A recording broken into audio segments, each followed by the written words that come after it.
Hello guys, welcome to my YouTube channel. అందరూ ఎలా ఉన్నారండి? బాగున్నారా? ఏం చేస్తున్నారు? అందరు చదువుతూ ఉన్నారా? అయితే మనం ఆర్ఆర్బీ ఎన్టీపీసీకి అప్లై చేసినప్పటి నుంచి రెగ్యులర్గా అయితే చదువుకుంటూ వస్తున్నాం కదా. అయినా మన ఛానల్లో వీడియోస్ రాకైతే చాలా డేస్ అవుతుందండి. దాదాపు 1 వీక్ ఆర్ 10 డేస్ అవుతుంది. ఎందుకంటే నాకైతే చాలా హెల్త్ ఇష్యూస్ ఉన్నాయండి. సో ఈ 10 డేస్ నుంచి అయితే నేను చాలా స్ట్రెస్గా ఫీల్ అవుతున్నాను. హాస్పిటల్ కూడా వెళ్ళాల్సి వచ్చింది. సో బెడ్ రెస్ట్ కూడా తీసుకోవాలన్నారు. సో అందుకని చెప్పేసి అయితే నేను వీడియోస్ అయితే చేయట్లేదు. సో ఏంటంటే మనం ఏదైనా ఒక గోల్ పెట్టుకున్నామంటే అది రీచ్ అయ్యేంత వరకు అయితే కష్టపడాలి, వెనకడుగు వేయొద్దని చెప్పేసి నేను మళ్ళీ అయితే కొంచెం స్ట్రెస్ ఉన్నప్పటికీ, హెడేక్ ఉన్నప్పటికీ అయితే మీకోసం అయితే వీడియో చేయాల్సి వస్తుంది.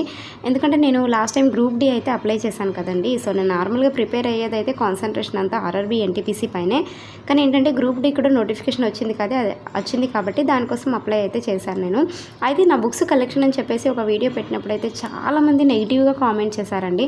అంటే నెగిటివ్ అని కాదు, సో వాళ్ళు ఏంటంటే నాకు సజెషన్ ఇస్తున్నట్టే నాకు అనిపించింది. ఎలా అంటే ఇప్పుడు నేను గ్రూప్ డికి అప్లై చేశాను కదా, బుక్స్ అన్ని చూపించినప్పుడు అంత పెద్ద బుక్స్ చదవాల్సిన అవసరం లేదండి, మీరు ఎంత అమాయకులుగా ఉన్నారా, ఇన్ని బుక్స్ ఎందుకు తీసుకుంటున్నారు, మోక్ టెస్ట్ చేస్తే సరిపోతుందని చెప్పేసి అయితే చాలామంది కామెంట్ చేయడం జరిగింది.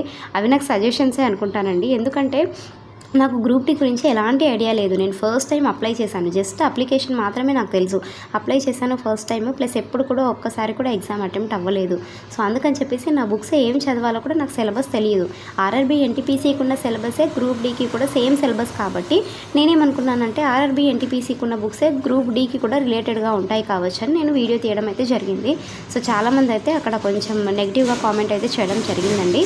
ముఖ్యంగా ఏంటంటే నాకు తెలిసిన అంతవరకు అయితే కొంతమంది కామెంట్ చేయడం బట్టి ఆలోచిస్తే 6th to 10th క్లాస్ వరకట ఎన్సీఆర్టీ సిలబస్కి సంబంధించిన బుక్స్ అయితే గ్రూప్ డి కోసం చదివితే సరిపోతుందని అయితే చెప్పారు. అంత పెద్ద బుక్స్ అయితే చదవాల్సిన అవసరం లేదు అని అయితే చెప్పడం జరిగింది. నేను తీసుకున్న ఆ బుక్స్ అన్నీ ఏంటంటే నేను ఆర్ఆర్బీ ఎన్టీపీసీ కోసమే తీసుకున్నాను కాబట్టి వాటి కోసమే నేనైతే రెగ్యులర్గా అయితే చదువుతూ వస్తాను.